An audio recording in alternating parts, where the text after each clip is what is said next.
ప్రతి కుటుంబము ప్రియులరా ప్రార్థించే కుటుంబంగా ఉండాలి. తల్లి చేతులు జోడించి చెప్తున్నాను, ప్రార్థన మాత్రం మానద్దయ్యా. ప్రార్థన ఊపిరి వంటిది. నిజంగా ప్రార్థన నిర్లక్ష్య పెట్టద్దు. ఆరాధన అంటే చక్కగా చప్పలు కొడతారు, చేతులు ఎత్తుతారు, గెంతులేస్తారు. అలాంటి వారు చాలా మంది తయారయ్యారు ఈ రోజుల్లో. వారిని నేను తప్పు పట్టట్లేదు, ఆరాధించండి, స్తుతించండి. నేను అట్ ద సేమ్ టైం ప్రార్థన అన్నప్పుడు కూడా అదే ఉత్సాహంతో ప్రార్థన చేయండి.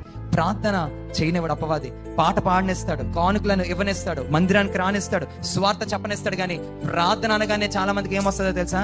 విసుగొస్తుంది, నిద్ర వస్తుంది. ప్రార్థన చేయనివాడు. మీరు చూసారా, చాలా సార్లు ఏదైనా దేవుని కొరకు మనం చేసేయచ్చు, కానీ ప్రార్థనలో 1 గంట కూర్చోవాలంటే అది చాలా ముళ్ళు మీద కూర్చున్నట్టు ఉంటది. అంత ఇబ్బంది కొంతమందికి. ఈరోజు మన ఆత్మీయ స్థితి బలపడాలంటే ప్రార్థన ఉండాలి. ఆ శారీరకంగా మనం బలపడాలంటే మంచి ఫుడ్ తీసుకోవాలి. మరి అంతరంగ పురుషుడు, నీ ఆత్మ బలపడాలంటే నీ ప్రార్థన ఉండాలి. ఎందుకు అపవాది ప్రార్థన చేయనివ్వడంటే, నువ్వు ప్రార్థన చేస్తే బలం పొందుకుంటావు, ప్రార్థన చేస్తే నీకు ఓటం ఉండదు, ప్రార్థన చేసేవారు సిగ్గునందరు, ప్రార్థన చేసేవారు నిందల పాలవరు, ప్రార్థన చేసిన వారికి దేవుడు జయ జీవితాన్ని అనుగ్రహిస్తాడు. హల్లెలూయా. ప్రార్థన జయాన్ని అనుగ్రహిస్తుంది. నువ్వు దేవుని సన్నిధిలో మోకరిల్లితే ఎవ్వరి ఎదుట నువ్వు మోకరిల్లవలసిన పనిని నా దేవుడు రానివ్వడు.